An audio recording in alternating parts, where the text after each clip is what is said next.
নিঃসন্দেহে মানে প্রফেশনাল জীবনে এটা একটা অনেক বড় একটা অ্যাচিভমেন্ট। আপনার কাছে খুব জানতে ইচ্ছা করছে কিভাবে তার সাক্ষাৎকার তিনি নিলেন? অ্যারেঞ্জমেন্টটা কিরকম মানে আয়োজনটা কেমন ছিল? কিভাবে এটি সম্ভব হলো? না, ধন্যবাদ, ধন্যবাদ। সকলকেই ধন্যবাদ এবং আমার বিশেষ শ্রদ্ধা নুরুন ভাইকে। উনি এখানে আছেন, শ্রদ্ধেয় ব্যক্তি। প্রথম কথা যেটা সেটা হচ্ছে যে আ আ আপনার যে অন্তর জ্বলে পুড়ে যাচ্ছে, আশা করি যদি শেখ হাসিনা ইন্টারভিউটা দেখেন তিনি নিশ্চয়ই এই ব্যাপারে ভবিষ্যতে একটা প্রতিক্রিয়া দেবেন। আপনাকে একটা চমৎকার ইন্টারভিউ দিয়ে। আমি সেটা আশা করছি এবং সেখানে আমার অন্তর জ্বলে পুড়ে যাবে না। আমি চাইবো যে আমার একজন কলিগ তিনি এরকম আরেকটা সাক্ষাৎকার পান। সে বিষয়ে কোনো সন্দেহ আমার তাকে সহযোগিতা করতে পারলে খুশি হতাম। দ্বিতীয়ত হচ্ছে যে আ যেটা প্রশ্নটা কিভাবে হলো? সেটা ঘটনা যে অনেক কাল ধরেই চেষ্টা করছিল। যে কিভাবে তার একটা মন্তব্য পাওয়া যায়, সব পাওয়া যায়। কিন্তু যে যেকোনো কারণেই হোক সেটা হচ্ছিল না। যখন তিনি দেখলাম আন্তর্জাতিক গণমাধ্যম, বিদেশি পশ্চিমা গণমাধ্যম তারা যখন সাক্ষাৎকার নিলেন এবং সেটাকে যখন তারা প্রকাশও করলেন, রয়টার্স, ইন্ডিপেন্ডেন্ট লন্ডনের, তৃতীয় আরেকটি এই মুহূর্তে নাম হয়তো আমার মনে পড়ছে না। কিন্তু তৃতীয় ৩ টি তিনি আন্তর্জাতিক গণমাধ্যমে সাক্ষাৎকার দিয়েছেন, পশ্চিমা গণমাধ্যমে যদি আরো স্পেসিফিক্যালি বলতে হয়। তো তখন সেই সময় আমরা যখন তাকে জানতে চাই যে আমরা এ ব্যাপারে তার বক্তব্য শুনতে চাই, জানতে চাই এবং তখন তিনি তার বক্তব্য সবটাই তিনি কোনো উপস্থিতি হয়ে মানে আমাদের সামনাসামনি শারীরিকভাবে যেমন আন্তর্জাতিক পশ্চিমা গণমাধ্যমকেও দেননি, তেমনি আমাকেও দেন। সুতরাং তিনি ইমেইলের মাধ্যমে প্রশ্ন চেয়েছিলেন, যে প্রশ্নগুলো পাঠিয়েছিলাম। আমি এটা বলতে পারি যতগুলো প্রশ্ন পাঠিয়েছিলাম সবগুলোর প্রশ্নের উত্তর পাই।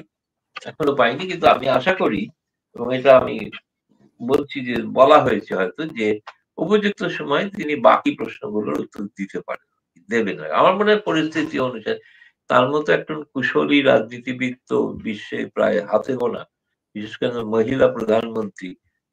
তার মতো দীর্ঘমেয়াদী প্রধানমন্ত্রী আর কোন মহিলা প্রধানমন্ত্রী হননি। এত সহজে তো হয় না। যেকোনো ভাবেই হোক, যেভাবেই তিনি ক্ষমতায় থাকুন, ১৬ বছর একটানায় ক্ষমতায় ছিলেন যেহেতু তার পিতা বঙ্গবন্ধু থাকতে পারেননি, তিনি থেকেছিলেন। ফলে আমি তাকে সেই জন্য একটা তার রাজনৈতিক সফলতার জন্য তাকে আমি সেলাম করি বা স্যালুট করি বলতে পারি। দুর্ভাগ্যজনকভাবে তাকে সরে যেতে হয়েছে, চলে আসতে হয়েছে সেটা অন্য বিষয়। ফলে ইন্টারভিউর ব্যাখ্যাটা হচ্ছে তার বিরুদ্ধে যত অভিযোগ একতরফা আমরা শুনছিলাম, সে অভিযোগগুলো সত্য মিথ্যা তো পরের বিষয়। কিন্তু সেই অভিযোগগুলো সম্পর্কে তার মনে কি প্রতিক্রিয়া হয়েছে, তিনি কিভাবে এগুলোকে জবাব দেবেন। সেইজন্য সেই প্রশ্নগুলোকে সেভাবেই সাজিয়েছিলাম। যে অভিযোগগুলো আছে, প্রত্যেকটা অভিযোগ খুবই কিন্তু কঠোর, কঠিন অভিযোগ। সেজন্য আমি খুব কৃতজ্ঞ যে তিনি কিন্তু কোনটার জন্যই কিন্তু তিনি বলেননি যে আমি এই সাক্ষাৎকার দেবো না। এরকম আমার বিরুদ্ধে এরকম অদ্ভুত সমস্ত অভিযোগ আনা হচ্ছে। ২৪২ ধরনের দুর্নীতির অভিযোগ আনা হচ্ছে। আমি সেই অভিযোগের উত্তর কেন দেব? কিন্তু তিনি কিন্তু দিয়েছেন সাহস করে। এইটা আমার কাছে মনে হয়েছে একটা বৃহৎ আমার প্রাপ্তি যে আমি তার বক্তব্য জানতে চাই এবং এই প্রসঙ্গে একটা বলে রাখি। মানে শুনলে খুব হয়তো দুঃখ পাবেন আরকি। সেটা হচ্ছে এই ইন্টারভিউটা প্রকাশ পাওয়ার পর বাংলাদেশের যিনি প্রেস উপদেষ্টা, প্রেস সেক্রেটারি, প্রেস সচিব তার একটা গ্রুপ আছে, সাংবাদিক গ্রুপ। যে গ্রুপে ভারতীয় সাংবাদিকরা আছে। আমি নেই সেখানে, আমাকে ইনক্লুড করা হয়। কারণ আমি তো জানি না আমার সম্পর্কে কি ধারণা তাদের। কিন্তু যে এই কারণেই হোক আমি সেখানে নেই। অথবা আমাকে খুব নগণ্য সাংবাদিক ভাবেন আরকি। মানে খুব একটা এমন গুরুত্বপূর্ণ কোন সাংবাদিক নয় যে এই বাকি সমস্ত সাংবাদিকদের সঙ্গে আমাকেও রাখতে হবে। সেখানে আমার ইন্টারভিউটা কেউ একজন পোস্ট করে দেয়। এবং পোস্ট করে দেওয়ার পর তার মতামত চান যে এই বিষয়ে আপনি যদি কোন অর্থাৎ সাংবাদিকের যেটা কাজ, এক পক্ষের বক্তব্য শুনলাম, অন্য পক্ষের বক্তব্য কি সেটা শোনা। সেই উপলক্ষে তারা দিয়েছেন। কিন্তু পরের দিকে তিনি যে ভাষায় তার প্রত্যুত্তর দিয়েছেন সেটা ছাপার অযোগ্য। সেটা ছাপার অযোগ্য। এবং সেটা কুৎসিততম ভাষায় একজন প্রেস সচিব তিনি এই কুৎসিততম আমি আপনার চ্যানেলের মাধ্যমে তাকে বলছি যে আপনার কাছ থেকে এটা আশা করি। এটা আশা করিনি। আপনি একটা সভ্য সংস্কৃতিবান মানুষ। আপনি দীর্ঘকাল একটা সময় আওয়ামী লীগের অফিসে পর্যন্ত যেতেন, আওয়ামী লীগের Sheikh Hasina press conference attend করেছেন, এমনকি আপনি ইউনুস সেন্টারেও যেতেন। ইউনুস সেন্টার মানে ইউনুস চেয়ারম্যান না থাকাকালীন অন্য যে চেয়ারম্যান হয়েছেন সেই সময় নিয়মিত যেতেন। আর কি কি পেতেন আপনি সেই বিষয়ে উল্লেখ করছিলাম, কিন্তু সেই আপনি আজকে যে ভাষায় প্রতিক্রিয়া জানিয়েছেন, যেটা একটা ভারতীয় সংবাদপত্র ছাপতে পারছে না, লজ্জাজনক অবস্থি। এই জন্য আপনার হেডলাইনটা চমৎকার, যে তার এই সাক্ষাৎকারের পর কিভাবে তারা দিশেহারা হয়ে গেছে। য- মানুষ কখন মানুষ কখন ক্ষুব্ধ হয়ে মানে অশালীন কথা বলে, কখন বলে জানেন? যখন তার কাছে যুক্তি হারিয়ে যায়। যুক্তিতে যখন আপনি কোনো কাউকে প্রতিবাদ করতে পারবেন না, যুক্তি দিয়ে যখন কোনো করতে পারবেন না, তখন আপনি কি করবেন? হয় তাকে শারীরিকভাবে প্রহার করবেন, অথবা এমন কোনো কথা বলবেন যে কথাগুলো হচ্ছে স্বাভাবিক কথা নয়, অর্থাৎ আপনার ক্ষোভ, রোষ, হতাশা সবটা প্রকাশ হয়ে যাচ্ছে। ফলে আমি প্রথমেই আপনাকে সুলতানা, আপনাকে ধন্যবাদ জানাবো। একটি চমৎকার হেডলাইন আপনি কিছু না জেনেই হয়তো করেছিলেন। না কিন্তু আমি আমি বলছি যে প্রতিক্রিয়া আমি দেখেছি, সেই প্রতিক্রিয়াতে আজ মনে হচ্ছে আপনার হেডলাইনটা, শিরোনামটা, আজকে এই লিঙ্কটা পাঠিয়ে দেবেন, আমি তাকেও পাঠিয়ে দেবো লিঙ্কটা। যে আপনি দেখুন আপনার কারণে আজকে নিউজ, যিনি কিছুই জানতেন না তিনি এরকম একটা হেডলাইন শিরোনাম করে বসে আছে। না পরের এইটা প্রশ্ন করুন, আমি পরের প্রশ্ন শুরু করব। ওই শফিকুল আলমরা তো তাদের কিছু পোষা সাংবাদিক আছে, তাদের শিখিয়ে দেয় কিছু প্রশ্ন, কিংবা যেসব প্রশ্ন তাদের জন্য উত্তর দেয়া কমফোর্টেবল সেই রকম প্রশ্নগুলি তারা গ্রহণ করে।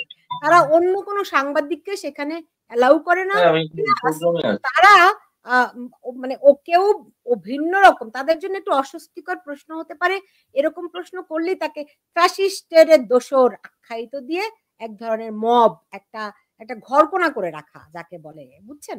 এরকম একটা পরিস্থিতি তারা বাংলাদেশের সাংবাদিকদের জন্য সৃষ্টি করেছে। এই নিউ ইয়র্কে যখন ডক্টর ইউনুস এসেছিলেন তখন আমি গিয়েছিলাম তাকে কিছু প্রশ্ন করার জন্য, উত্তর দেননি, বুঝতে পেরেছেন? এবং কোনো প্রশ্নও নিতে চান না। সেই প্রশ্ন কোন রকম দায় সারা, যাই হোক এরা প্রশ্নকে সাংঘাতিক রকমের ভয় পায় এবং তারা যে দিশেহারা, এর আগের ৩টা সাক্ষাৎকারে দেখেছি তারা খুবই মারাত্মক রকমের অস্বস্তিতে পড়ে গেছে, কোনো উত্তর দিতে পারছে না, কারণ সেগুলো আন্তর্জাতিক মিডিয়া। আমি জানি না আপনাকে কি বলেছে, কিন্তু আমি যতটুকু খবর সে প্রধান উপদেষ্টার দপ্তর থেকে এবং অন্যান্য জায়গা থেকে পাচ্ছি, তারা খুবই বিচলিত বোধ করছে। আমি এই সাক্ষাৎকারের বিষয়বস্তু সম্পর্কে আপনার কাছে যাব, কিন্তু ডক্টর নুরুন নবী, এই যে তাদের এই দিশেহারা অবস্থা, এটা কি অকল্পনীয়, অপ্রাসঙ্গিক, নাকি এমনটি হওয়ার কথা? এমনটি হওয়ার কথা। এবং আপনি যে হেডলাইন দিয়েছেন দিশেহারা, তার চাইতেও আমি যেটা জেনেছি যে তাদের কাপড় চোপড় তারা লন্ড্রিতে দিতে হয়েছে তাদেরকে। তো এই ডাস্টবিন ছবি নিয়ে আমি আলোচনা করতে চাই না। আমি প্রথমেই দাদাকে ধন্যবাদ জানাচ্ছি এই এত সুন্দর একটি ইন্টারভিউ নেওয়ার জন্য, সময় উপযোগী। এবং এখন সময় এসেছে, আমি তো নেত্রীকে চিনি 50 বছরের, প্রায় 50 বছর, কিন্তু ওনার সাথে আমার যোগাযোগটা বাড়ে যখন উনি অপোজিশনে থাকে। তো যখন ক্ষমতায় থাকে তখন আমার সাথে অত যোগাযোগ থাকে না। তো এই যে গত 15 মাসে আমি খুব গভীর ভাবে ওনার সাথে আমি যোগাযোগ রেখেছি, এবং উনি যে কথাগুলো আমাদেরকে বলতে বলেছেন বা আমরা নিজেরাই বলতে বলেছি, তো সেগুলোর তেমন কোনো ইফেক্ট হয় নাই, কারণ আমরা তো ওনার মতো লেভেলের ব্যক্তি না। কিন্তু উনি যে 3টা পত্রিকাতে ইন্টারভিউ দিয়েছেন, আর 3টাতে দাদার ইন্টারভিউ সহ আরো 3টাতে, টোটাল 6টা মিডিয়াতে, ইন্টারন্যাশনাল মিডিয়া যে ইন্টারভিউটা দিয়েছেন, ওনার যে রেসপন্স গুলো এবং যে সমস্ত বার্নিং ইস্যু মানুষ যেগুলো জানতে চায় সেটা সম্পর্কে স্পষ্ট ধারণা দিয়ে তিনি প্রমাণ করেছেন। আমি তাকে খুব কাছ থেকে যেটা জানি যে তিনি একজন সাহসী নেত্রী। বাংলাদেশের যে অবস্থা সৃষ্টি হয়েছে বর্তমানে, এইটার সমাধানের জন্য উনি একমাত্র ব্যক্তি, একমাত্র রাজনীতিবিদ, একমাত্র রাষ্ট্রনায়ক।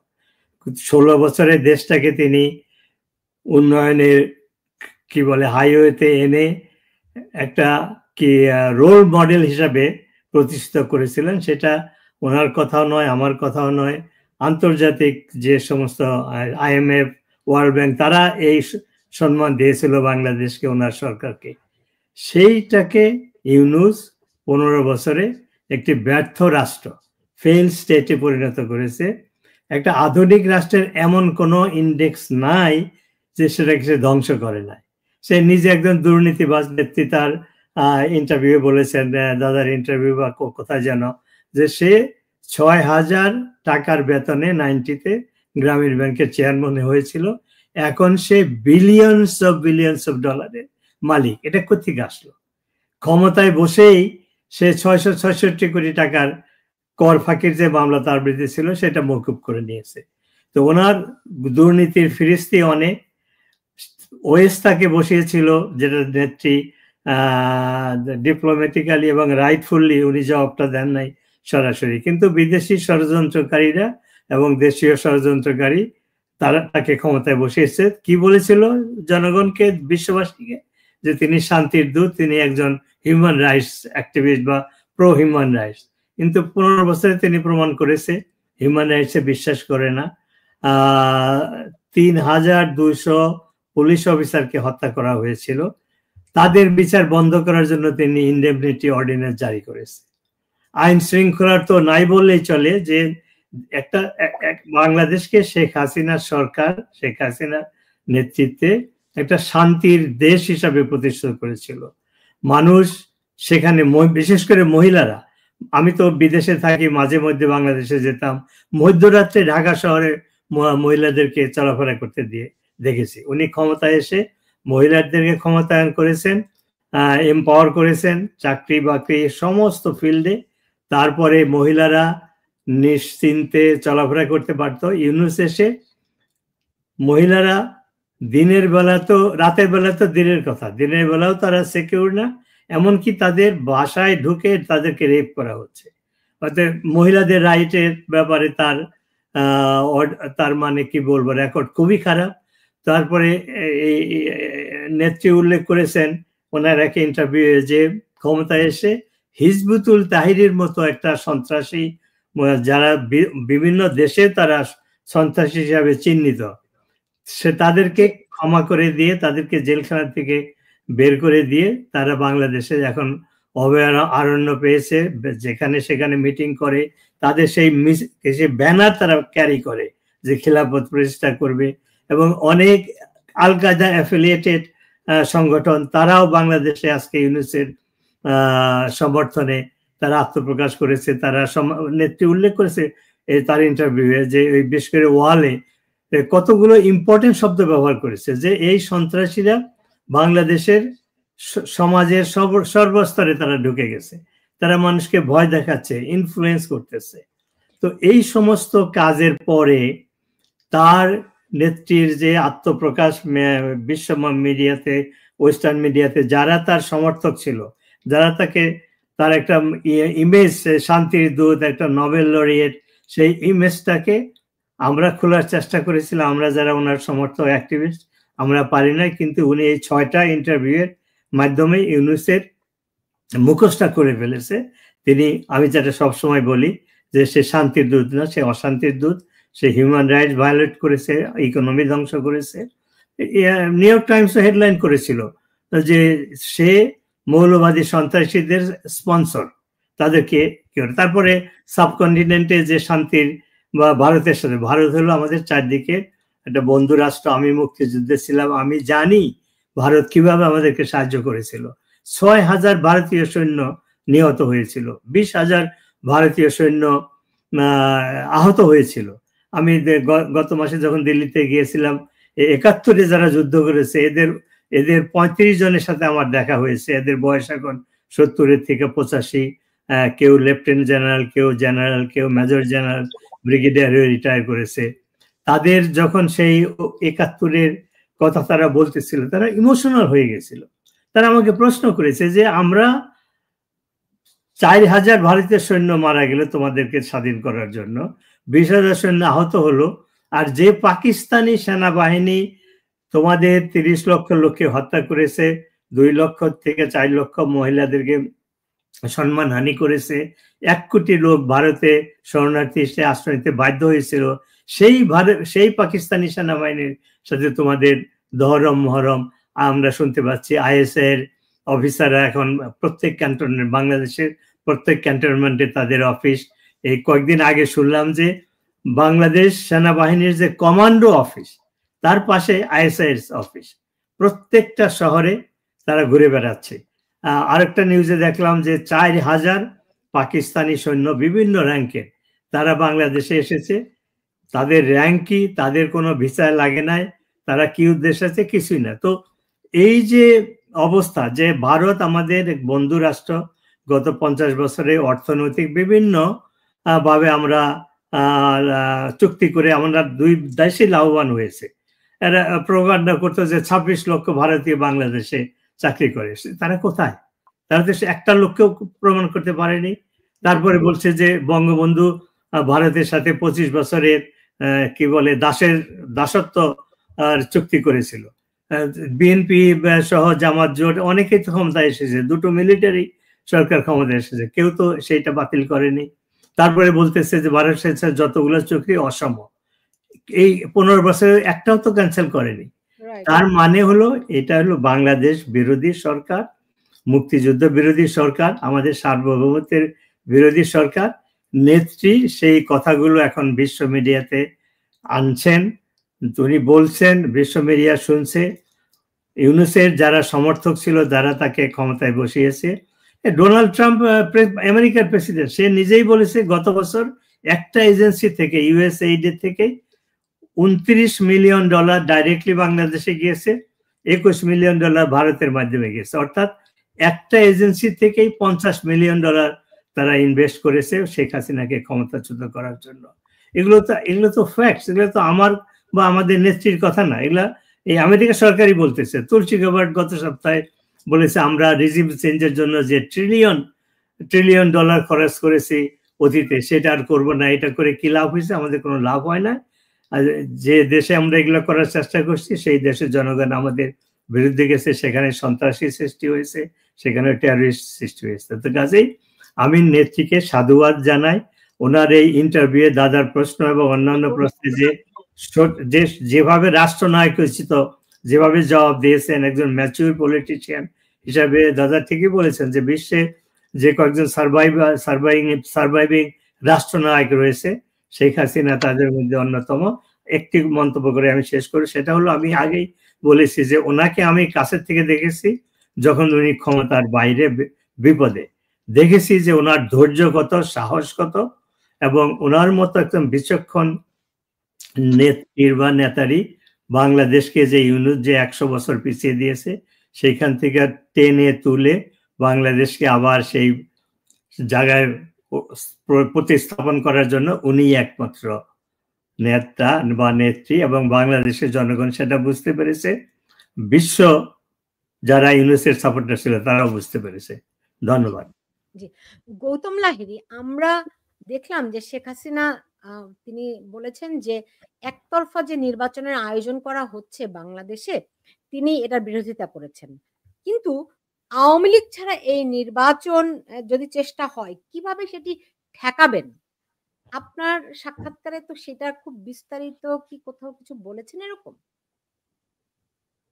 না, খুব বিস্তারিত তিনি যেটা প্রথম কথা বলেছেন যে তিনি বাংলাদেশে একটা রাজনৈতিক ইতিহাসে দেখা গেছে অনেক সময় অনেক রাজনৈতিক দল নির্বাচন বয়কট করে থাকেন। তিনি বলেছেন এই বয়কটটা সঠিক নয়, প্রথমত। দ্বিতীয়ত তিনি যেটা বলেছেন যে আওয়ামী লীগ নির্বাচনে অংশগ্রহণ করতে চায় এবং অংশগ্রহণ করলে মানুষ যা রায় দেবেন সেটাই তিনি মেনে নেবেন, সেটা ঠিকই। কিন্তু যদি এখন জোর করে বাধ্য করা হয় তাকে নির্বাচনে অংশগ্রহণ করতে না দেওয়া হয়, সেটা তো একটা অন্য প্রসঙ্গ, অন্য ভিন্ন। যদির কোনো উত্তর তো আগে থেকে করা যায় না। যদিটা ঘটনাটা ঘটলে তখন সেটার প্রতিক্রিয়া জানানো হয়। এখন পর্যন্ত যা যা ঘটেছে তার প্রতিক্রিয়া তিনি দিতে পারেন। এটা সেই জন্যই তিনি একজন খুব বড় মাপের নেত্রী, যে তিনি আগামী দিনে যদির ভিত্তিতে কোনো উত্তর দিতে রাজি নন। যদি কি হবে, এখন যদিটা যদি না ঘটে তাহলে কেন তিনি আগাম মন্তব্য করবেন? 1। 2 হচ্ছে যেটা সব থেকে বড় বিষয়, শুরু করেছিলেন আপনি যেটা দিয়ে বলে, সেটা হচ্ছে যে যদি আগামী তথাকথিত একটা আন্তর্জাতিক ওই ক্রাইম ট্রাইব্যুনালে, সেখানে যদি অপরাধী তার একটা শাস্তি হয়, শাস্তি বলতে কি যেটা জেনারেলি যেটা প্রচার, যেমন কি ফাঁসির আদেশও হতে পারে।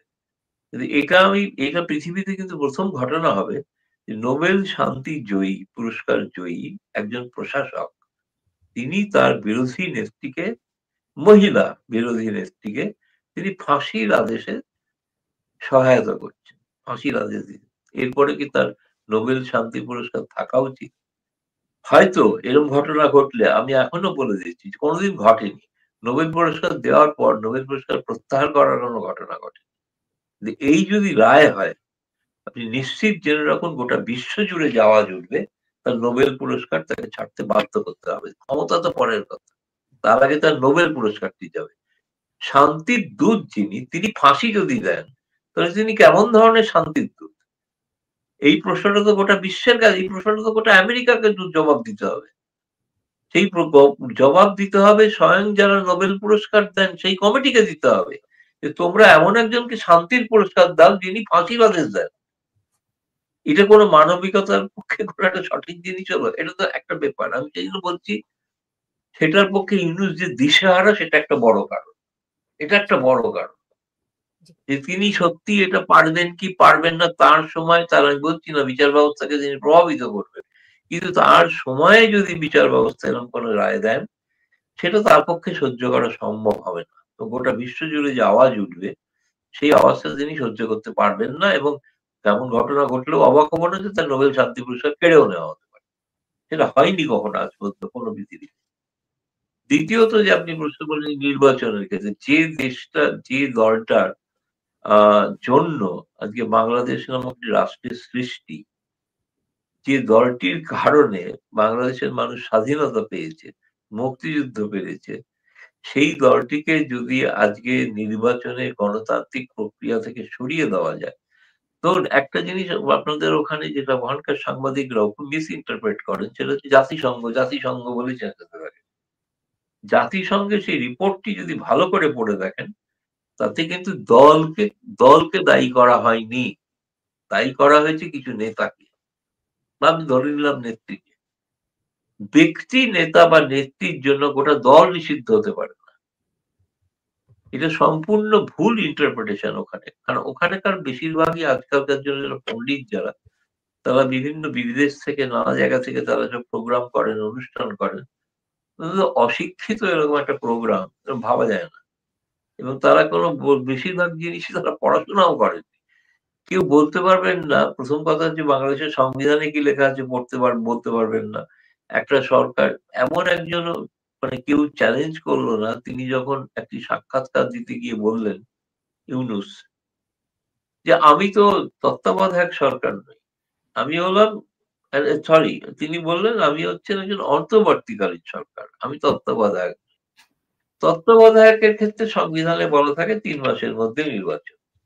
তো অন্তর্বর্তীকালীন শব্দটা সংবিধানে লেখা নেই, ফলে আমি অনন্তকাল থাকতে পারি, ফলে আমি ৫০ বছরও থাকতে পারি। এবং সেটা নাকি মানুষ চায়, তিনি এমনও ঘোষণা করলেন, মানুষের রায় তিনি সেদিন ঘোষণা করে দিলেন। কোন মানুষ কোথায় কিভাবে তাকে রায় দিয়েছে, আচ্ছা তার ৫০ বছর বেঁচে থাকা নিয়ে আমার কোনো আপত্তি নেই, তিনি ১৩০ বছর কেন ১৫০ বছর বাঁচুন, তিনি রেকর্ড স্থাপন করুন দীর্ঘমেয়াদী জীবনযাপন করে, সেটা নিয়ে আমার কোনো তার সুস্বাস্থ্য আমি এখনো কামনা করছি। আমি চাইছি তিনি ১৩০ বছর রাজত্ব করবেন বলেছেন, আমি বলছি আপনি ১৫০ বছর জীবিত থাকুন সুস্থ হয়ে, কিন্তু মস্তিষ্কটাকে সুস্থ করুন। মস্তিষ্ক সুস্থ না হলে, মস্তিষ্কের যদি ব্যামো হয় তাহলে তো কিছু করার নেই। কিন্তু সেই জন্য আমার বক্তব্য হচ্ছে, আপনি যে প্রশ্নটা করলেন যে আওয়ামী লীগ সেক্ষেত্রে কি করবে, সেটা কি করবে মানে আওয়ামী লীগকে নির্বাচনে দাঁড়াতেই হবে, নির্বাচনে দাঁড়াবে। এবং ইউনূস তো নিজে বলেছেন তাদের রাজনৈতিক কর্মকাণ্ড আমি স্থগিত করেছি, যে কোনো মুহূর্তে আবার চালুও করে দিতে পারি, এমনও নাকি বলেছিলেন। তার হাতে সুইচ অন এন্ড অফ করার যন্ত্র আছে, মেশিন আছে, কাউকে তিনি অফ করতে পারেন, কাউকে তিনি অনও করতে পারেন। তো এইরকম একজন ভদ্রলোক, তার তো আমার মনে হচ্ছে এই সময় তার মধ্যে একটা মানসিক চিকিৎসার প্রয়োজন আছে। বাংলাদেশে আমি জানি না সে ধরনের ডাক্তাররা আছেন কিনা, তাদের এই মুহূর্তে আপনারা সকলে সাহায্য করুন। আমরা চাই তিনি ১৩০ বছর বেঁচে থাকুন, তার আগে তার মাথার মস্তিষ্কের চিকিৎসা হওয়া দরকার। সেটা না করলে কিন্তু খুব ভুল হয়ে যায়, বাংলাদেশের ক্ষতি হয়ে যাচ্ছে। এত বড় একজন প্রতিভাবান নেতা, তার যদি মাথার ব্যামো হয় তাহলে সেটা কিন্তু ঠিক না। যাই হোক, সেটা পরের কথা। দ্বিতীয় কথা আমি যেটা আগেই বললাম, গৌতম লাহিড়ী, আপনার কাছে আসলে এই সাক্ষাৎকারটি নিয়ে আমার আরো বেশ কিছু জানার আছে। কারণ শেখ হাসিনা আপনার সাক্ষাৎকারে বলেছেন যে যেই সহিংসতা 5ই আগস্টের আগে হয়েছে সেটার দায় তিনি নিতে রাজি আছেন, তবে তিনি আইন শৃঙ্খলা বাহিনীকে কোনো নির্দেশ দেননি হত্যাকাণ্ডের জন্য। আসলে তিনি কি বলতে চেয়েছেন? এইরকম একজন সাহসী স্পষ্টবাদী নেতা কোথায়? তিনি তো প্রধানমন্ত্রী ছিলেন সেই সময়। তার সময় যদি কোনো বাংলাদেশের নাগরিকের কোনো প্রাণহানি হয়, মৃত্যু হয়, তিনি তো সাহস করে কথাটা বলছেন যে আমি পলিটিক্যাল লিডারশিপ হিসেবে এই দায় তো নিতে হবে। দায় তিনি নিচ্ছেন, কিন্তু তিনি তো বলছেন তিনি তো কোনো নির্দেশ দেননি। পুরনো কিছু ভিডিও দেখিয়ে প্রমাণ করানোর চেষ্টা হচ্ছে তিনি নির্দেশ দিয়েছেন। সেটা তো ভুল কথা। এখানে তো তিনি কোনো নির্দেশ দেননি যে আমার দেশের মানুষকে গুলি করে হত্যা করা। আরেকটা কথা, তিনি কিন্তু কেবলমাত্র বলেননি যে জুলাই থেকে 5ই আগস্টের কথা। তিনি বলেছেন 5ই আগস্টের পরে যে আওয়ামী লীগের নেতাকর্মীকে হত্যা করা হয়েছিল, সেটার জন্যও তিনি দুঃখিত। তারও দায় তিনি নিচ্ছেন। কারণ সেই দায়টার কথা তো বলা হয় না যে তার পরবর্তী সময়ে যে কাণ্ডটা ঘটানো হয়েছে, যে ধরুন 1400 যে সংখ্যাটা নিয়ে তিনি আপত্তি করেছেন। বলেছেন এই সংখ্যাটার কোনো ভিত্তি নেই। কারণ বাংলাদেশের স্বাস্থ্য মন্ত্রণালয়ের কাছে যে রেকর্ড আছে তাতে কোনো রেকর্ড আজ পর্যন্ত তারা ইউনিট সরকার কিন্তু কোনো রেকর্ড দিতে পারেনি। এমনকি যাদের নিখোঁজ করা হয়েছে, গুম খুন করা হয়েছে, তারা হঠাৎ দেখছি তারা বিভিন্ন জায়গা থেকে জেগে উঠছে। তারা বলছেন আমি তো বেঁচে আছি। এই ধরনের কাণ্ড তো আমরা বাংলাদেশের এই গণমাধ্যম থেকেই জানতে পারছি। এরকম নয় ভারত থেকে প্রচারিত। বাংলাদেশের গণমাধ্যমে লিখেছেন উনি মারা গিয়েছিলেন কিন্তু উনি এখন বেঁচে আছেন। উনি উঠে দাঁড়িয়ে বলছেন আমি তো মরিনি। তো এখন এই ধরনের একটা প্রত্যেকটা হিসাব, ধরুন সম্প্রতি আওয়ামী লীগের পক্ষ থেকে কতগুলো পুস্তিকা দিল্লিতে রিলিজ করা হয়েছিল যে কতজন এমপি জেলে আছেন, তাদের নাম ধাম ঠিকানা সহ। কতজন পুলিশ কর্মীকে হত্যা করেছিল এই সময়, তাদের নাম ধাম ঠিকানা সহ। কত আওয়ামী লীগের নেতাকর্মী নিহত হয়েছেন, তাদের নাম ধাম বাড়ির ঠিকানা সহ সব পুস্তিকা প্রকাশ করা হয়েছে দিল্লিতে। ফলে সেগুলো তো একটা রেকর্ড আছে। তো এইটা ইউনিট সরকার আজ পর্যন্ত একটা রেকর্ড তৈরি করতে পারছেন না। সংখ্যা একটা বলে দিচ্ছেন, হাজার হাজার মানুষকে খুন করেছেন শেখ হাসিনা। যে ফ্যাসিস্ট শেখ হাসিনা, ফ্যাসিস্ট শব্দের বানানই জানেন না, জিজ্ঞেস করলে বলতে পারবেন না। ফ্যাসিস্ট পদে মাঝখানে সি আছে কি নেই তাও বলতে পারবে না, বানানই জানে না। ফ্যাসিস্ট শব্দটা একটা আর্থিক সংজ্ঞা, সেই সংজ্ঞাটার মানে কি তাও তারা জানেন না, পৃথিবীর ইতিহাসও তারা পড়েন। যে কারণে তারা দিশেহারা, তাদের কাছে জবাব নেই বলে তারা দিশেহারা। তারা জানেন তাদের পায়ের তলা থেকে মাটি সরছে এবং তার মধ্যে যদি মানে যদি সরে না পড়েন তাহলে বাংলাদেশের মানুষ তাদের একদিন বাধ্য করবেন সরে যেতে। সেই দিনটার জন্য তারা হয়তো ভাবছেন যে এরা তো এত লোভী, সহজে ক্ষমতা ছাড়বেন না। সেই দিনটার জন্য অপেক্ষা করে আছে। শেখ হাসিনা যেটা বলেছেন, আপনি যেটা বললেন, আমি সেই প্রসঙ্গে ফিরে আসি। আমার কাছে মনে হয়েছে তিনি এই কথাটা বলে একটা আগের একটি তিনি আন্তর্জাতিক সংবাদ মাধ্যমের সাক্ষাৎকার নিয়ে অনেক বিভ্রান্তি তৈরি হয়েছিল। সেই সাক্ষাৎকারটির হেডলাইন ছিল তিনি হত্যাকাণ্ডের জন্য দুঃখ প্রকাশ করতে ক্ষমা চাইতে রাজি নন। সেরকম তিনি কিছু বলেন। সেইটাকে তিনি বোঝানোর জন্য, সেটাকে সেই বক্তব্যটা যে ভুল ব্যাখ্যা ছিল সেটাকে বোঝানোর জন্য তিনি বলেছেন তিনি তো একজন রাষ্ট্রনায়ক ছিলেন, রাষ্ট্রের দায়িত্বে ছিলেন, ফলে দায় তো তার, ফলে সেই দায়টাকে তো তিনি অস্বীকার করছেন না। এটা তো একটা খুবই, মানে আমার মতে হচ্ছে এটা কিন্তু খুব কম রাষ্ট্রনায়কের এই ধরনের সাহস আছে এরকম কথা বলার। এটা উনি কিন্তু সেই সাহস দেখিয়েছেন। এটা কিন্তু সকলের বাংলাদেশের মানুষের সেটা কিন্তু ভেবে দেখা উচিত। এটা কেই বা করে। রাইট। আমার কাছে খুব ইন্টারেস্টিং লেগেছে আরেকটা জিনিস। ডক্টর নবী, আমি আপনার কাছে ফিরছি এই বিষয়টা নিয়ে যে তিনি যে এই সরকার প্রধান হিসেবে, রাষ্ট্রপ্রধান হিসেবে যে দায়টি নিলেন, এটি নিয়ে আপনার কাছে ফিরবো। কিন্তু গৌতম লাহিড়ীর কাছে আরেকটি বিষয় জানা আছে যে দ্য নিউ ইন্ডিয়ান এক্সপ্রেসে আপনি যে সাক্ষাৎকারটি নিয়েছেন, এইখানে শেখ হাসিনাকে প্রধানমন্ত্রী হিসেবে উল্লেখ করেছেন। এটি কি আপনার পত্রিকার নাকি ভারত সরকারের অবস্থান? না, না, ভারত সরকারের অবস্থান। তার কারণ হচ্ছে যে আমি আমার এই প্রশ্নটাতে করা ছিল, যেটা তিনি তখন উত্তর দেননি। তিনি তো তিনি তো প্রকাশ্যেই এর আগেও তিনি নানা রকম কর্মী সম্মেলনের ভাষণে তিনি বলেছেন তিনি তো পদত্যাগ করেননি। তিনি তো পদত্যাগ করেননি মানে কি? তিনি পদত্যাগ করার সুযোগ পাননি। তাকে তার আগেই দেশ ছেড়ে চলে আসতে হয়েছিল।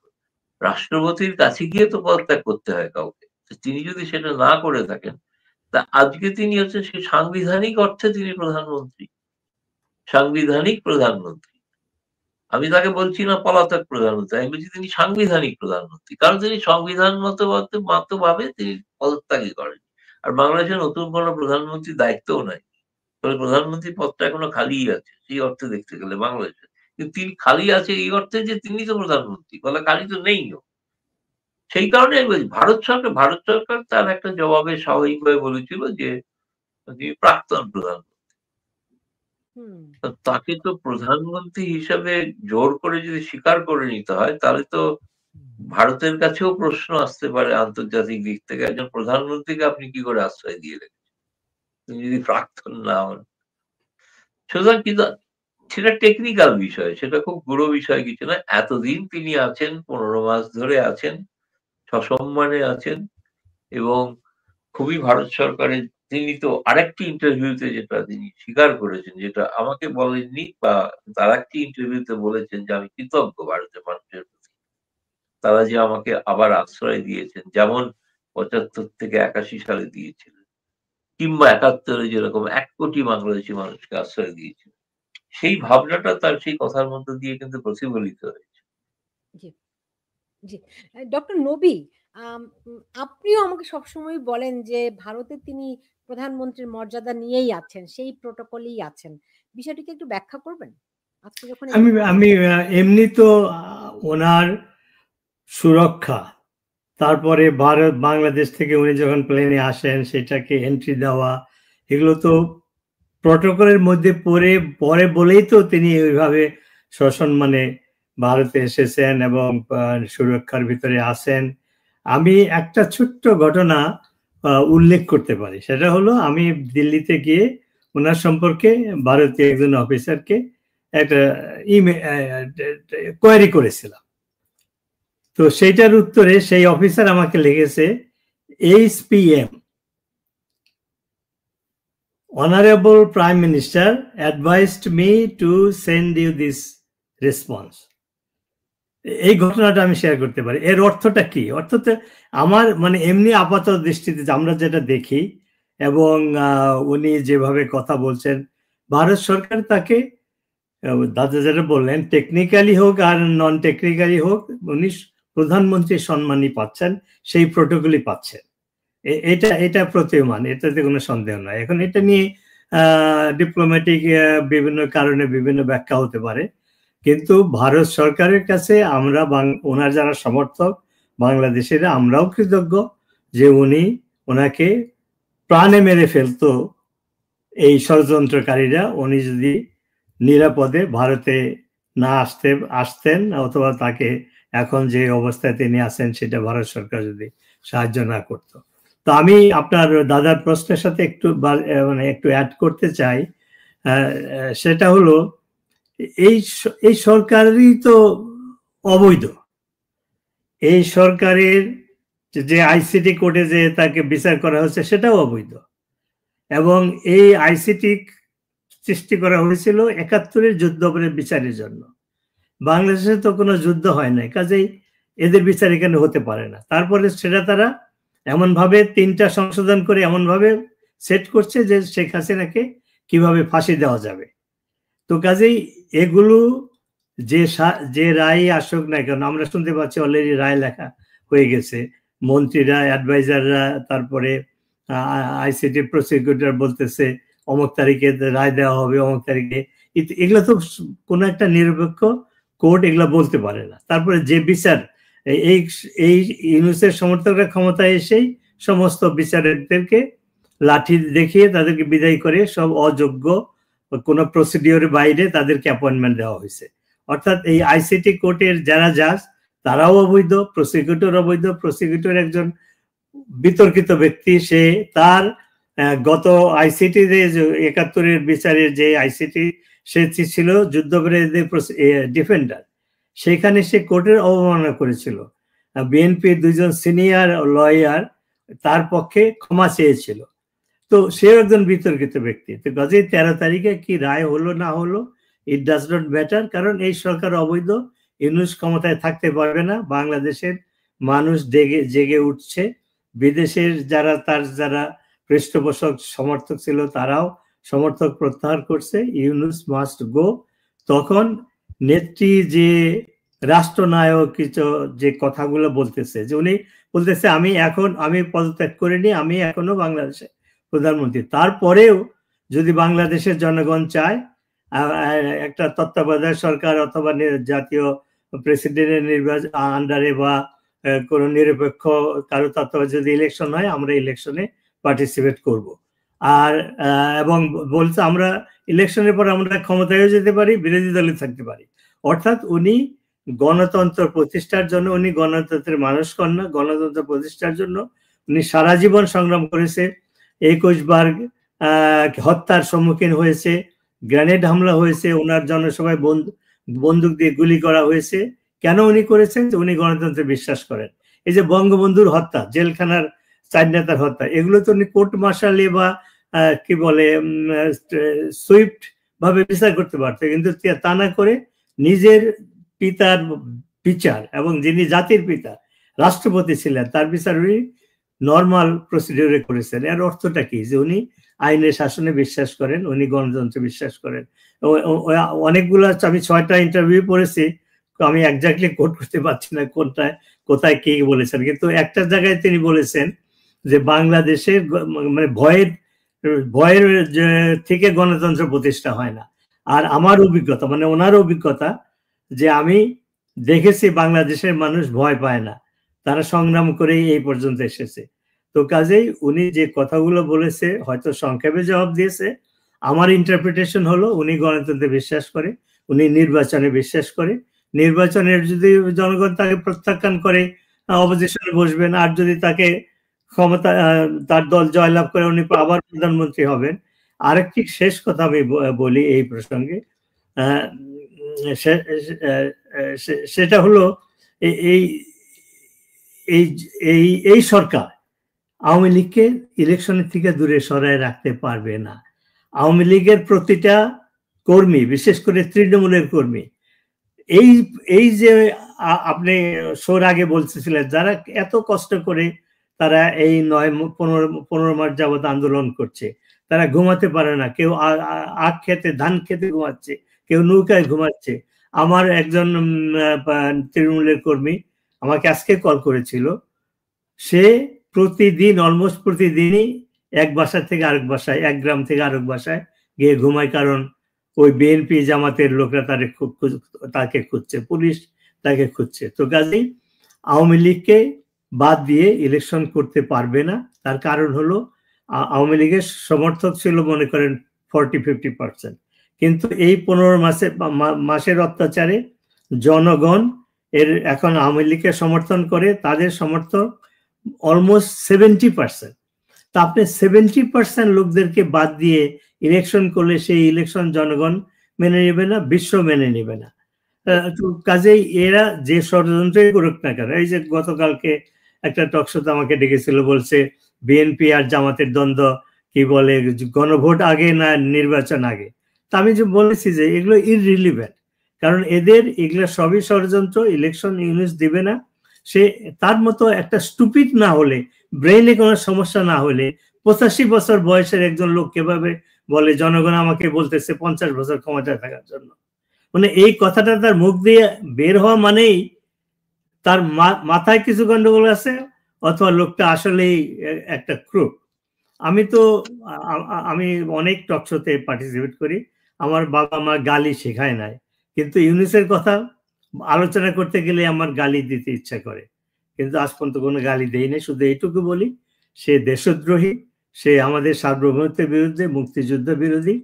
তার একমাত্র উপায়, তার ক্ষমতা থাকার আকাঙ্ক্ষা হলো সে একজন হিংসাপরায়ণ, প্রতিহিংসাপরায়ণ ব্যক্তি।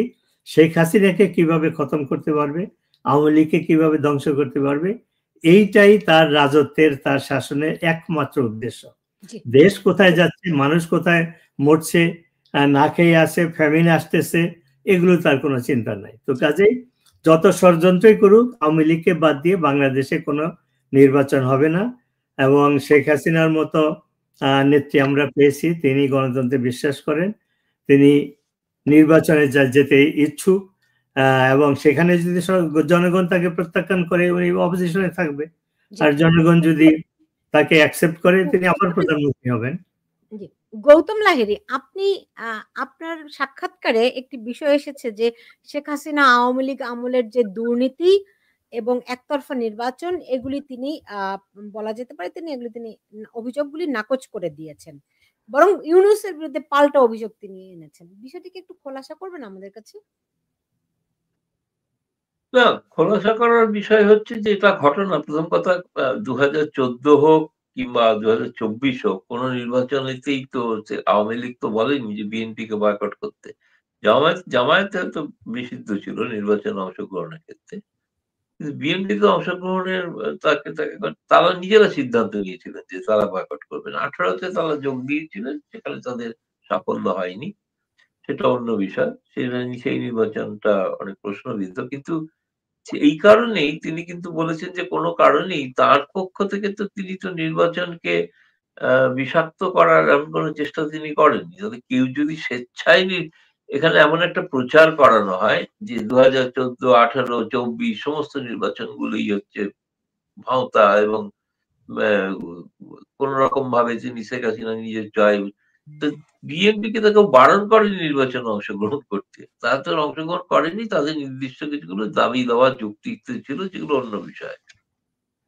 আপনি আরেকটা প্রশ্ন যেটা করলেন সেটা হচ্ছে যে 1 নম্বর তিনি তো এই নির্বাচনগুলোকে যে অবৈধ সেটাকে খারিজ করেছেন। তার বড় কথা, কোনো সরকারই কিন্তু আজকে পশ্চিমা হোক বা যাই হোক, এই নির্বাচনগুলো হওয়ার পর কেউ শেখ হাসিনা সরকারের থেকে দূরত্ব বজায় রেখেছে বা কূটনৈতিক সম্পর্ক ছিন্ন করেছে, এমন তো কোনো ঘটনা নেই, এমন তো কিছু ঘটেনি।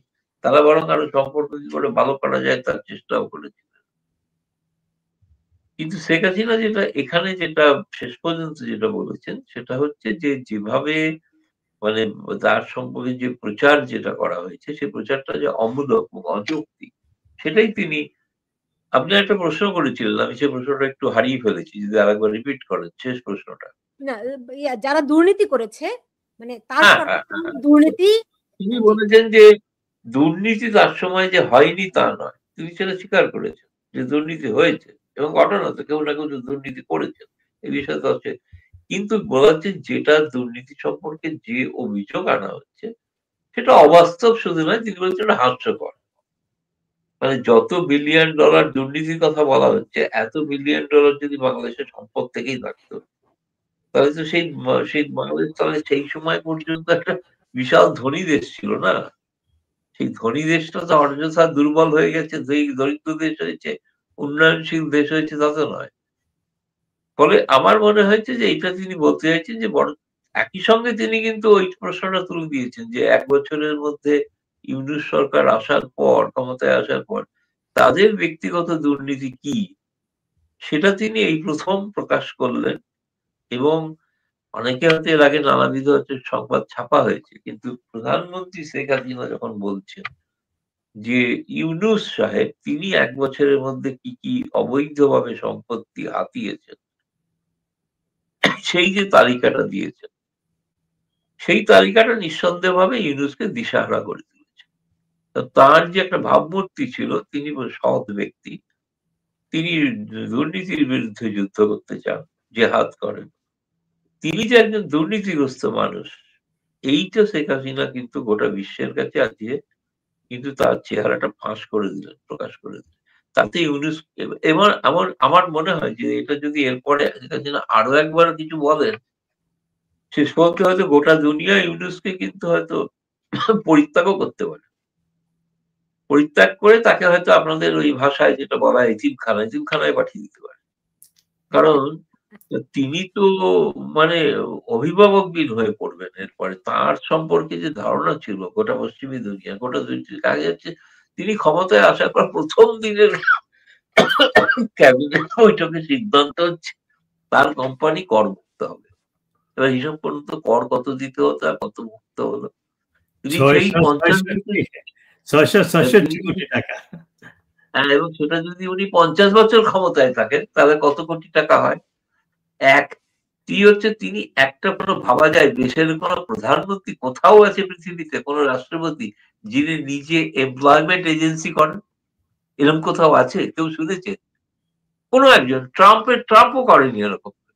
ইনি এমপ্লয়মেন্ট এজেন্সি খুলছেন, তিনি নাকি বাংলাদেশের বিভিন্ন জায়গায় চাকরি দেবেন, সেই এজেন্সিটা তার। কেউ শুনেছে? তিনি অন্য কাউকে দায়িত্ব দিতে পারতেন, অন্য কেউ করতো, তার ভাইও যদি করতো আমার কোনো আপত্তি ছিল না। তিনি হচ্ছেন এমপ্লয়মেন্ট এজেন্সির মালিক। এটা একটা হাস্যকর এবং সত্যি অদ্ভুত বিষয়। তিনি ব্যাংক থেকে যে ঋণ নিয়েছিলেন সেটা তিনি ফেরত দেননি, সেটা মকুব হয়ে গেল। সেটা কত কোটি টাকা? সেটা তো জানেন, সকলেই জানেন, নবী সাহেব তো জানেন ভালো করে অঙ্ক হিসাব করে। সেটাও তিনি ফেরত দেবেন না, সেটাও চলে গেল। তিনি এই যে, এবং তার যে যত কোম্পানি আছে সেই কোম্পানিগুলোকে তাকে কোনো ট্যাক্সই দিতে হবে না। যতগুলো গ্রামীণ ব্যাংক বা গ্রামীণ নামে যতগুলো কোম্পানি আছে, এই লোকটি এই কাজ করেছে এবং সেটা বাংলাদেশের মানুষ কিছু বুঝছে না। তিনি যদি ভেবে থাকেন, তার তো মানে তিনি তো মানে ভুল ধারণায় আছেন না। তার যে চেহারাটা, চরিত্রটা, সেটা গোটাটাই ফাঁস হয়ে গিয়েছে। এবং ঘটনা আমাদের আগামী দিনে তো তার অবস্থা দিশেহারাটা হওয়াটা শুরু হয়েছে এই কারণে। এবং শেখ হাসিনা এতকাল বাদে, দীর্ঘকাল অপেক্ষা করার বাদে এই যে মুখ খুলতে শুরু করেছেন এবং মুখ খুলছেন, আমার মনে হয় আরো বেশি বেশি তার কাছে প্রকৃত তথ্য আছে। তিনি এই তথ্যগুলো গোটা বিশ্বের কাছে প্রকাশ করুন, সবাইকে জানান, তাতে বাংলাদেশের মানুষের কল্যাণ হবে। বাংলাদেশের মানুষ কিন্তু এর থেকে শিক্ষিত হতে পারবে যে তাদের তথাকথিত আন্দোলনের নামে ক্ষমতায় এনেছিল। ডক্টর নবী, আপনি নিশ্চয়ই জেনেছেন, আমি শিওর যে গৌতম লাহিড়ীও জানেন যে সম্প্রতি বিবিসি বাংলার যে কলকাতার প্রতিনিধি, তিনি একটা প্রতিবেদনে বলেছেন যে সামনে শেখ হাসিনা আরো সাক্ষাৎকার দেবেন। আমি পাবো কিনা আমি জানি না। উনি দিবেন, দেওয়া উচিত। এবং উনি যেহেতু শুরু করেছে, 1 সপ্তাহের ভিতরে 6টা আন্তর্জাতিক খ্যাতি সম্পন্ন মিডিয়াতে তিনি কথা বলেছেন এবং প্রত্যেকটা কথায় উনি যে মন্তব্যগুলো করেছেন, যে প্রশ্নগুলো করেছেন, যে জবাব দিয়েছেন, এগুলো সিগনিফিকেন্ট।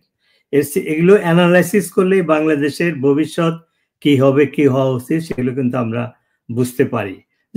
যেমন ধরেন এই দুর্নীতির কথাই আমরা আলোচনা করছি এখন। উনি দুর্নীতি, গত ইন্টারভিউ, লাস্ট একটা ইন্টারভিউ, আমি নামটা বলতে পারছি না, সেখানে উনি বলেছেন যে আমার বিরুদ্ধে যে অভিযোগ করা হয়েছে যে শেখ হাসিনা, এক্সাক্ট নাম্বার জানি না, $400 বিলিয়ন বিদেশে পাচার করেছে। তো উনি ওইটা ব্যাখ্যা করতে গিয়ে বলেছে যে বাংলাদেশের অর্থনীতি $400 বিলিয়ন না, বাজেটটাই $400 বিলিয়ন না, ইকোনমিক সাইজ। তো সেটা যদি তো দেশটা তো অনেক আগেই দেউলিয়া হতো, ব্যাংক্রাফট হতো, তাহলে এই উন্নয়নগুলো হতো না। এটা জবাব দিয়েই তিনি বলেছেন ইউনুসের যে দুর্নীতি ফিরিস্তির একটা জাস্ট একটা গ্লিমস দিয়েছেন যে 6,000 টাকার বেতনের চাকরি নিয়েছিল 90-তে, সেইটা এখন $7 বিলিয়ন মালিক উনি। তা আপনারা আন্তর্জাতিক মিডিয়াকে উনি রিকোয়েস্ট করেছেন, আপনারা এটা তদন্ত করেন যে ইনি কিভাবে এই টাকাগুলো অর্জন করেছেন। তো উনি আরো বলবেন, কারণ ভিডিও ইন্টারভিউ নাকি দেবেন তিনি? না, আমি বলছি আমরা যা বলছি এবং নেত্রী যেটা বলা শুরু করেছেন, এগুলো তো রেটরিক না, এগুলো ফ্যাক্টস। এই যে দুর্নীতির যে 666 কোটি কর ফাঁকি, নেক্সট 5 ইয়ার্স তার গ্রামীণ ব্যাংক কোনো কর দিতে হবে না। উনি এমপ্লয়মেন্ট এজেন্সির লাইসেন্স নিয়েছেন, উনি কি একটা মানি ট্রান্সফারের একটা কোম্পানি আছে সেটার লাইসেন্স নিয়েছেন, একটা বিশ্ববিদ্যালয়ের লাইসেন্স নিয়েছেন। নেত্রী হিসাব দিয়েছে ঢাকাতে 2টো জায়গায় কয়েকশো একর জমি সে একর করেছে, নিজের নামে নিয়েছে। একটা বোধহয় কি বলে, আমি তো পুরনো নতুন শহরের নাম জানি না, যাই হোক এগুলো উনি বলেছেন এবং এগুলো আরো হ্যামারিং করা হবে। আমরা যারা ওনার সমর্থক আছি আমরা ফোরামে বলবো। তো কাজে ইউনুসের কোনো রক্ষা নাই মানুষ। আর সবচেয়ে বড় কথা যেটা আমি বারবার বলতে গিয়ে ভুলে যাচ্ছি, সেটা হলো যে এই যে আওয়ামী লীগের নেতা কর্মীরা এত তারা নির্যাতনের শিকার হয়েছে, তারপরেও বিশেষ করে এই তৃণমূলের ছাত্রলীগের কর্মীরা তারা পুলিশকে অপেক্ষা করে নির্যাতনের পরেও তারা বিক্ষোভ করছে। আগে হতো ঝটিকা মিছিল বলতো 50-60 জনের, এখন হাজার হাজার লোক হয়। গত সপ্তাহে যেটা হয়েছে, ঢাকা শহরে 40টা পয়েন্টে একই সময়ে বিক্ষোভ হয়েছে এবং ঢাকার বাইরে সারা বাংলাদেশে আরো 60টা মিছিল হয়েছে, টোটাল 100। আর এই যে 13 তারিখে যে প্রোগ্রামটা দিছে, আজকে সকালে আমাকে একজন কল করেছিল যে তাদের কি কি নির্দেশনা আছে, তারা কিভাবে 13 তারিখে কি বলে ওইটাকে বা বিক্ষোভ করবে বা ঢাকা লকডাউন করবে। তো এগুলো যখন আগে হতো তখন এই ছাত্রলীগের কর্মীরাই করতো, কিন্তু এখন এই বিশেষ করে যে ঢাকা শহরে যে 40টা মিছিল হয়েছিল সেখানে 2 জন তৃণমূলের কর্মী পার্টিসিপেট করেছে। তা আমাকে কল করে তারা জানিয়েছে যে আমাদেরকে একটা জায়গায় গিয়ে মিলিত হওয়ার জন্য ইনস্ট্রাকশন দেওয়া হয়েছিল। সেখানে যাওয়ার পথে বাস ড্রাইভার আমাদের কাছ থেকে বাসের পয়সা নেয়নি, রিক্সাওয়ালারা তাদের পয়সা নেয়নি, বিনা পয়সায় তাদেরকে ওইখানে পৌঁছে দিয়েছে। তারপরে বললো কয়েকটা জায়গায় পুলিশ ধাওয়া করেছিল, তখন প্রায় 100-200 বিক্ষোভকারী তাদেরকে সিকিউরিটি আশ্রয় নেওয়ার দরকার হয়ে পড়েছিল। সাধারণ মানুষ তাদের বাড়িতে তাদেরকে আশ্রয় দিয়েছে। 100 জনের একটা গ্রুপকে একটা বস্তিতে তারা আশ্রয় দিয়েছে। এই কথাগুলো আমার কাছে খুব সিগনিফিক্যান্ট। এই জন্য আমরা যখন ছাত্রলীগের কর্মী হিসাবে বঙ্গবন্ধুর আহ্বানে 69-এ বিক্ষোভ করতাম আইয়ুব খান ইহা খানের বিরুদ্ধে, তখন সাধারণ মানুষ আমাদেরকে এইভাবে সাহায্য করেছিল। তা আমি ব্যক্তিগতভাবে মনে করি this are the indication of গণ অভ্যুত্থান। বাংলাদেশে গণ অভ্যুত্থান হবে তারই আমরা আভাস পাচ্ছি, এবং 13 তারিখে আমি আশা করি যে এটা আরো বড় ধরনের একটা সাকসেসফুল প্রোগ্রাম হবে। তো ইউনূসের চারদিকের তার যে সাপোর্টের সংখ্যা কমে যাচ্ছে, পায়ের তলায় মাটি নেই, তার যে ছাত্র যারা সে গর্ব করে বলতে এরা আমার এমপ্লয়ার নিয়োগদাতা, তাদের দুর্নীতির জন্য মানুষ তারা যেখানে যায় সেখানে দাওয়া খাচ্ছে। এই সমস্ত নেতারা কি ছিল, এদের খাওয়ার পয়সা ছিল না, টিউশন করতো, জুতা কেনার পয়সা ছিল না, তো কাজে ইউনূসের পাট থেকে মাটি সরে যাচ্ছে, বিদেশি সমর্থক সেটাও সংকুচিত হচ্ছে। কাজে ওর দিন গনিয়ে আসতেছে। ইউনূসকে এই অপরাধের বিচার সম্মুখীন হতেই হবে বাংলার মাটিতে, তার পালানোর কোনো পথ নাই তার। গৌতম লাহিড়ী, আপনি নিশ্চয়ই দেখবেন যে শেখ হাসিনা প্রশ্নে ভারত আগের চেয়ে বেশ সক্রিয় বলে মনে হচ্ছে। আবার অন্যদিকে আপনি দেখবেন যে মানে 7 সিস্টার্সে ভারতের 2টি সামরিক বেস তৈরির কথাবার্তা আমরা শুনছি, সেখানে নাকি প্রচুর রণসজ্জা হচ্ছে। কি হচ্ছে আসলে সামনে?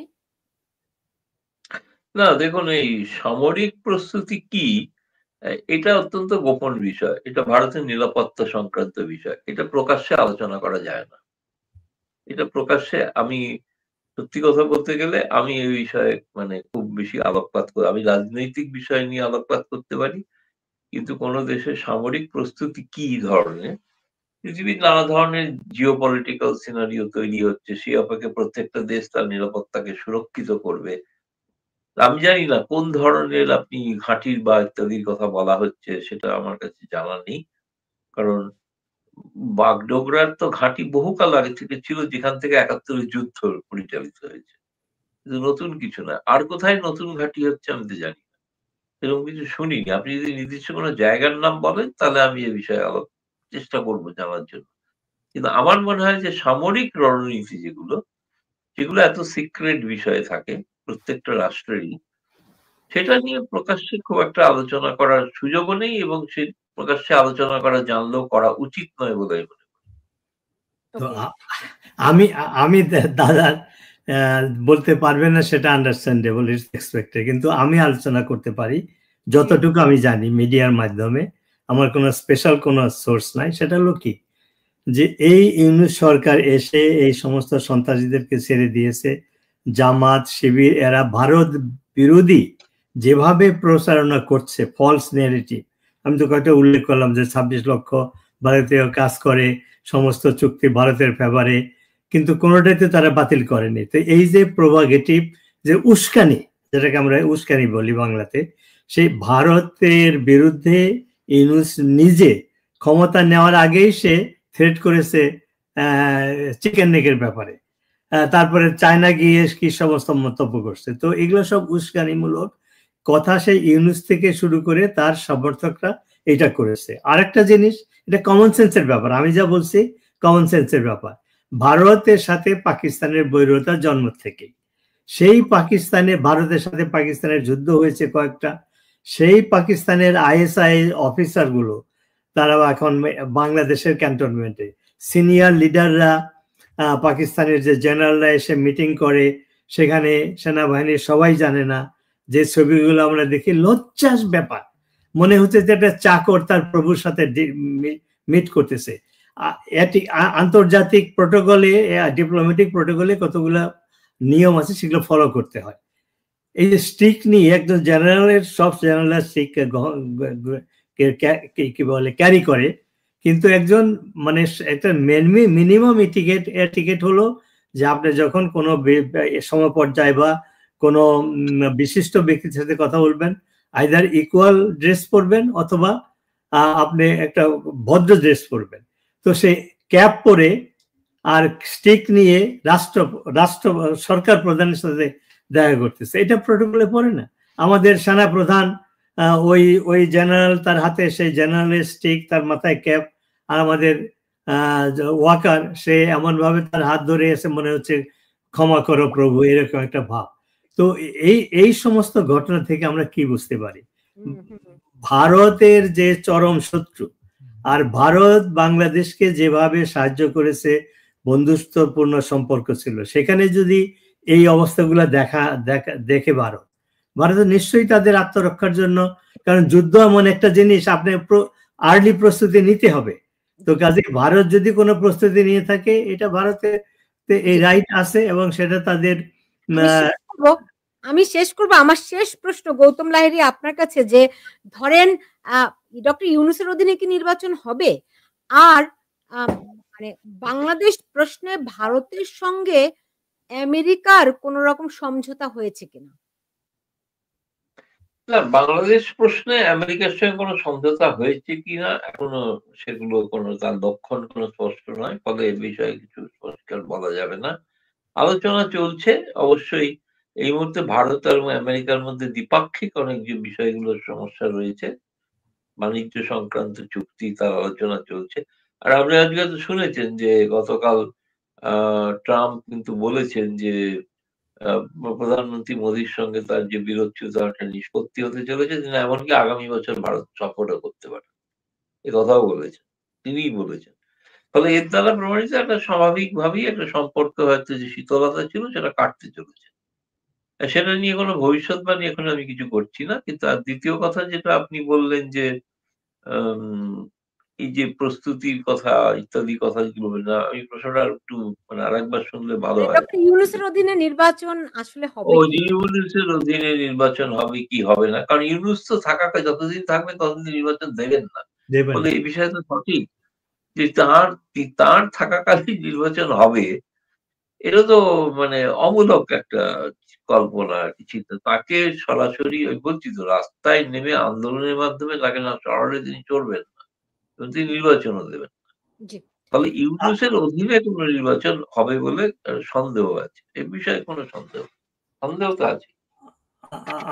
আমি একটা অ্যাড করি এই ব্যাপারে, সেটা হলো নেত্রী আগে একটা ইন্টারভিউ দিয়েছেন, সেখানে স্পষ্ট করে বলেছেন ইউনূসের আন্ডারে, ইউনূসের অধীনে আওয়ামী লীগ কোনো নির্বাচনে যাবে না, কারণ সেটা ফ্রি অ্যান্ড ফেয়ার হবে না, ইনক্লুসিভ হবে না। আর আমরা যেটা আলোচনা করছি যে সে তো নির্বাচন না দেওয়ার জন্য গত 15 মাসে বহু ষড়যন্ত্র করেছে, যখন একটা ব্যর্থ হয় একটা নতুন ফোন দিয়ে আটে। তো কাজে ইউনূস নির্বাচন দিবে না, যদি দেয়ও সে তো আওয়ামী লীগকেও তার যে ডাস্টবিন শফিক বলেছে, যে তারপরে আইনমন্ত্রী বলেছে, আইন উপদেষ্টা বলেছে যে আওয়ামী লীগের, ইউনূস যদিও বলেছে আমেরিকাতে এসে যে তাদেরকে আমরা বাতিল করি না, কি বলে নিষিদ্ধ করি নাই, শুধু অ্যাক্টিভিটি করেছে, কিন্তু তার পরপরই তার এই ডাস্টবিন শফিক এবং আইনমন্ত্রী বলেছে যে আওয়ামী লীগের উপর থেকে কোনো নিষেধাজ্ঞা কখনো উড্র হবে না। তার মানে এই সরকার আওয়ামী লীগকে ইলেকশন করতে দিবে না। আওয়ামী লীগ ছাড়া নির্বাচন হলে সেটা অবৈধ হবে, আর যদি হয়ও সেটা যে সরকারই আসুক সেই সরকার 6 মাসে বেশি টিকতে পারবে না। তার মানে ইউনূসের আন্ডারে ইলেকশন হওয়াটা কোনো বৈধ না। সেজন্য আমি প্রতিটি টকশোতে যে কথাটা বলি, বাংলাদেশের এই বর্তমান অবস্থার সলিউশন হলো ইউনূস সরকারের পতন। সেটা যেভাবেই হোক, সেটা গণ অভ্যুত্থানের মাধ্যমেই হোক অথবা সামরিক কুর মাধ্যমেই হোক, তাকে ক্ষমতাচ্যুত করে একটা ইনক্লুসিভ, নির্দলীয়, নিরপেক্ষ তত্ত্বাবধায়ক সরকারই হোক বা জাতীয় সরকারই হোক, তার আন্ডারে নির্বাচন করা। এবং সেখানে শেখ হাসিনাও এই প্রস্তাব নিজেই দিয়েছে। উনি বলেছেন যদিও আমি এখনো প্রধানমন্ত্রী, কিন্তু যদি এইভাবে নির্বাচন হয় এবং সেই নির্বাচনের ফলাফল যাই হবে আমি মেনে নেব। জি, বুঝতে পারছি। ডক্টর নুরুন্নবী এবং গৌতম